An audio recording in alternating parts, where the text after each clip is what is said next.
লাইলাতান নিসফি মিন শাবান, যেই রাতটাকে আমরা শবে বরাত নামে চিনি। এই রাতে আল্লাহ সুবহানাহু ওয়া তাআলা তার সকল সৃষ্টির দিকে দৃষ্টিপাত করেন এবং আল্লাহ সুবহানাহু ওয়া তাআলা মুশরিক এবং মুশাহিন ব্যতীত, শিরককারী এবং দ্বন্দ্বকারী ব্যতীত সকলকে ক্ষমা করে দেন। এজন্য এরকম কোনো শর্ত নেই যে আপনাকে জাগ্রত থাকতে হবে, সালাতরত অবস্থায় থাকতে হবে, এরকম কোনো শর্ত নেই। আপনি ঘুমন্ত অবস্থায় থাকলেও আল্লাহ সুবহানাহু ওয়া তাআলা আপনাকে ক্ষমা করবেন, যদি আপনি মুশরিক এবং মুশাহিন না হন। যদি আপনি শিরককারী এবং দ্বন্দ্বকারী না হন, তাহলে আল্লাহ সুবহানাহু ওয়া তাআলা অবশ্যই আপনাকে ক্ষমা করবেন ইনশাআল্লাহ। এবার আসেন, এই রাতে আমল করা কেন বিদআত? আসলে এই রাতে আমল করা বিদআত নয়। কেন এই রাতে আমল করা বিদআত হবে? আসলে আমাদের সংকল্পের কারণে, আমাদের নিয়তের কারণে এই রাতে আমল করা বিদআত। যেমন দেখেন, আমি একটা আমল করলাম, আমি ভাবলাম যে এই আমলটা এই রাতের জন্য নির্দিষ্ট। কিন্তু কোরআন এবং হাদিস দ্বারা এর কোনো প্রমাণ নেই।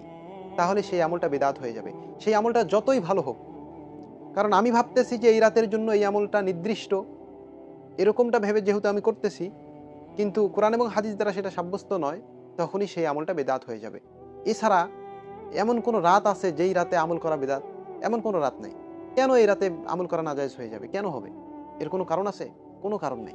কারণ শুধু একটাই, যে আমাদের সংকল্পটাকে আমরা বানিয়ে নিয়েছি যে এই আমলটা এই রাতের জন্য।